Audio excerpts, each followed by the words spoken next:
Hello guys, welcome to Dooms TV. Ngayong araw, ipapakita ko na naman sa inyo guys kung ituturo ko sa inyo yung pag-set up ng V8 sound card, BM800 mic condenser at saka Android phone charger, kung ano ang gamit nito, ano ang tulong nito, kasi ito ang solusyon guys sa problema ninyo sa yung tinatawag na static noise, yung napapansin niyo na may maingay na tunog sa inyong microphone. So magugulat or maiirita yung mga kalaro ninyo kasi yung microphone mo maingay, may static noise, at ikaw mismo na gumagamit ay maririnig mo rin yung yung static noise.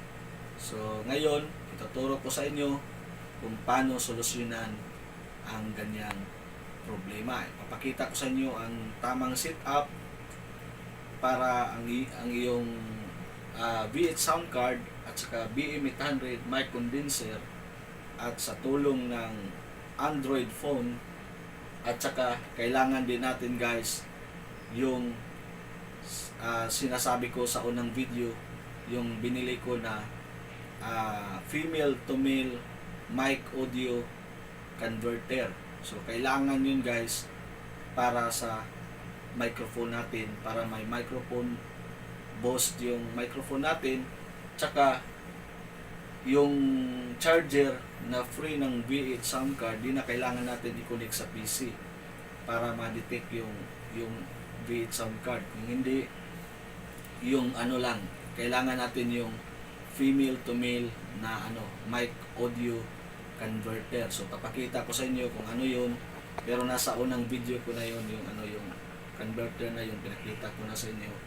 So ngayon guys, tara pakita ko sa inyo ang tamang setup ng V8 sound card, BM800 mic condenser, Android phone at saka yung female to male mic audio converter.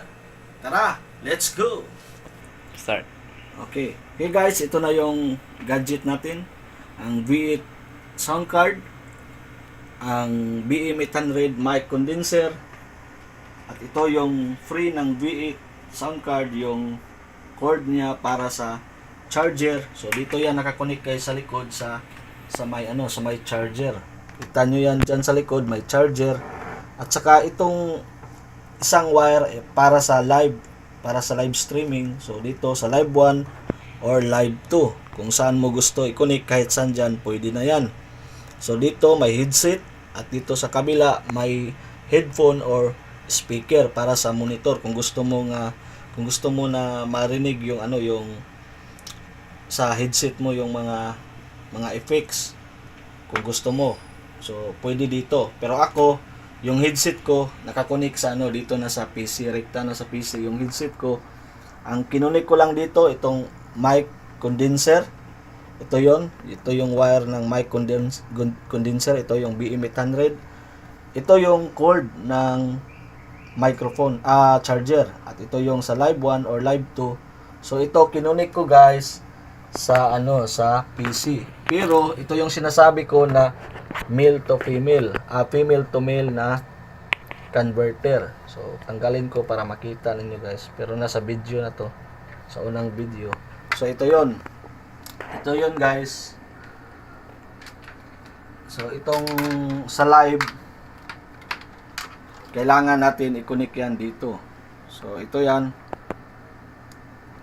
Tapos itong dulo, so piliin mo yung sa microphone. So ito yung headset, at ito yung sa microphone, yung may dalawang linya. So ito yung microphone, ito yung kailangan natin para may microphone boost yung natin, yung microphone para malakas. Di na natin kailangang sumigaw para marinig tayo ng ating kalaro or kausap sa laro. So connect natin yan sa likod ng PC, doon sa pink. So okay. So pagka-connect mo yan guys, on natin yung yung V8 sound card para makita natin yung yung resulta. At saka ito connect ko sa PC normal yung B8 sound card, yung kadalasan kinukunik nila ito sa sa PC para ma-detect daw yung yung sound card.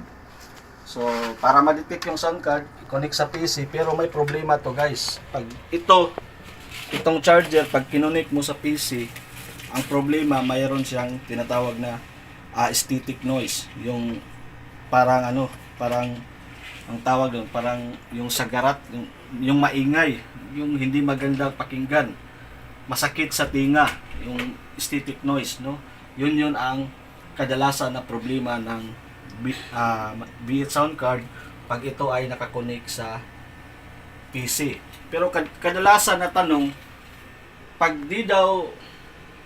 itong charger, pag hindi kinonek sa PC, so hindi na daw ma-detect yung B8 sound card, kasi ito yung magpapadetect sa PC para ma-detect yung B8 sound card. Kaya nga guys, kailangan natin ng yung female to male na mic audio converter para yung microphone mo yun ang ma-detect ng PC mo. Kasi yung mic mo na nakakunik sa V8 sound card, so yun yung ma-detect, so yun ang i-select mo sa PC mo. So kaya di na kailangan ng charger. Kasi pag ito kinunik mo sa PC, so may static noise.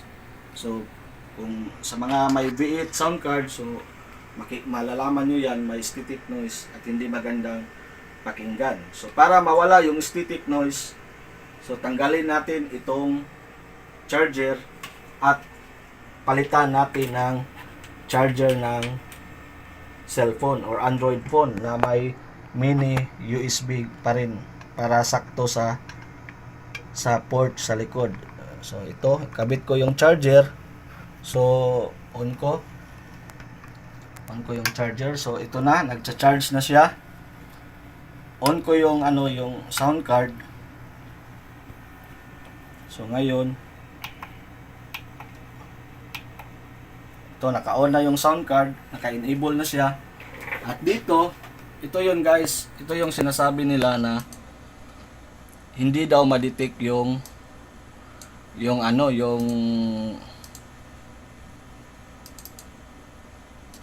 sound card pag wala yung charger.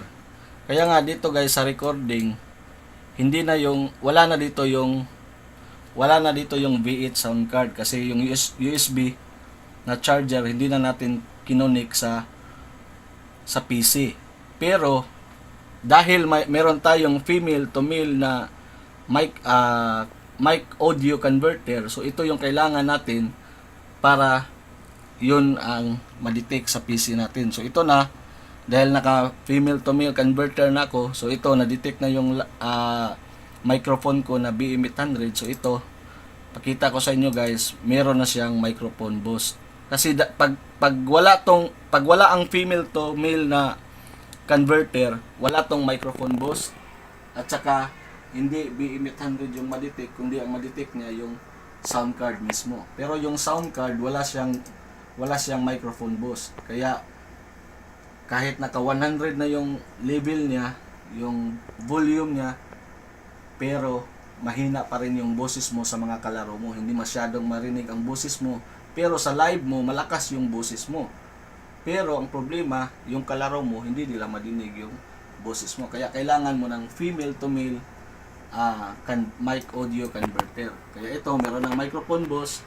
Kaya kahit malayo yung microphone ko, dito ako, so yung niya, indicator, so malakas na. Oh, yun oh. Makita natin, malakas na yung sagap niya ng boses. So ngayon, dahil yung gamit natin ay hindi na nakarekta yung charger sa PC, so wala na siyang static noise. Kaya dito i-ano ko, pero hindi niyo marinig kasi nga walang speaker. Pero ito, wala guys, wala talagang yung kaingay-ingay, yung mga destructive na mga ingay, static noise, wala talaga guys. Pero pag ito, kinunik ko, tanggalin ko yung charger guys. Ito, connect ko.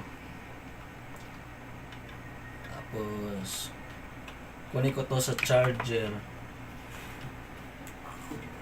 Kunin ko sa PC. Ayan oh. Oh, may umiiko. May parang yung maingay talaga.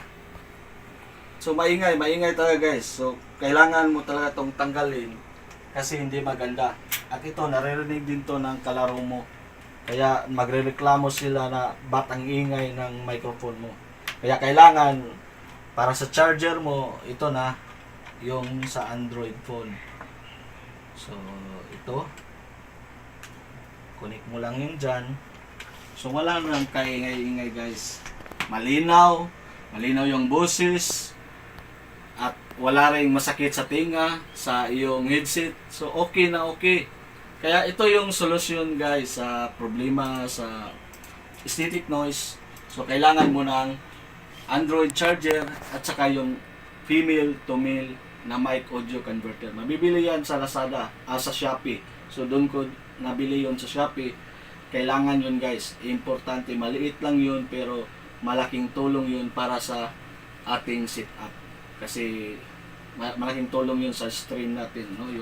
Yung female to male na audio converter at saka yung static noise, madali lang solusyonan yun. Kailangan lang ng Android phone charger. So kaya pag meron ka ng Android phone charger, so madali lang yan hanapin. Yung yung female to male mic audio converter, yun yung hanapin nyo guys. Yun ang ikabit nyo dito sa live para yung microphone nyo madetect sa PC at saka may microphone boost na yung microphone nyo sa settings ng PC. Kaya kahit dito, kahit malayo yung distansya mo, di mo na kailangan idikit yung microphone mo sa iyong bibig para malakas ang boses. Kahit malayo, malakas na yung boses mo guys. Kaya sana itong video na to ay makatulong sa inyo. Ginawa ko to para makatulong din sa iba na gumagamit ng V8 sound card, BM800 mic condenser na ginagamit para sa streaming. Kasi ngayon usong-uso yung streaming, live streaming, stream sa laro. So kailangan natin yung maganda yung output at saka maganda din yung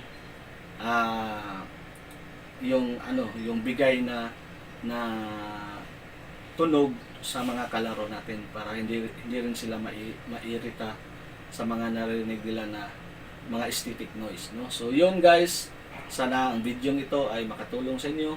At kung hindi ka pa nakasubscribe sa channel ko, baka naman pwede mo ma-like, ma-subscribe at saka ma-share yung video na to para makatulong din naman sa iba. At don't forget to click the notification bell button para maging updated ka sa iba pang video na gagawin ko.